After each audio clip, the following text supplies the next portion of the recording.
In today's video, I'm going to teach you how to create liability accounts in QuickBooks Online.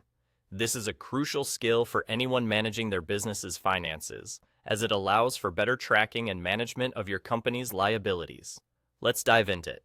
First, log into your QuickBooks Online account, where you'll see your dashboard.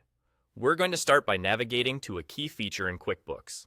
Look to the top right of your screen, and you'll notice a gear icon. This is your settings menu, and our first step is to click on it. Once you've clicked the gear icon, a drop-down menu will appear. From here, select Chart of Accounts. This is the area where you can see all your accounts, including assets, liabilities, income, and expenses. In short, it's the heart of your bookkeeping structure. Next, we're going to create a new account, which is simpler than it sounds.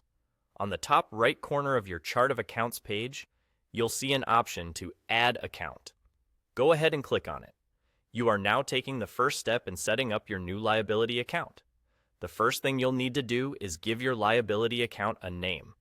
Pick something that clearly represents the type of liability this account will hold, to make it easier for you and anyone else using your QuickBooks in the future to categorize transactions properly. A clear and descriptive name can aid in your financial analysis and reporting.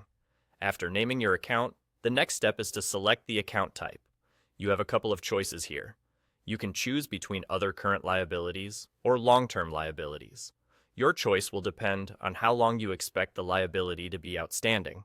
If it's something you'll be paying off within the year, such as a short-term loan, go with other current liabilities. For debts that you expect to hold for longer than a year, like a long-term loan, choose long-term liabilities. Now, moving on to the detail type selection, this is where you specify the exact nature of the liability. QuickBooks offers various options here, so select the one that best matches your needs, whether it's for payroll withholdings, taxes, or loans. If you've got outstanding amounts already, you can input the unpaid balance and the date as well. This helps to keep your financial records accurate and up to date. There's also a space for an optional description. Use this to add any additional details that might be useful for you or your accountant. Once you've input all the information, just click Save, and your liability account is created.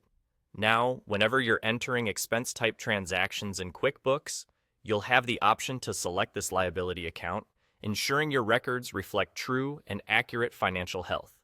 And that's all there is to it. With these simple steps, you've now successfully created a liability account in QuickBooks Online, providing you with a clear view of your business's financial obligations.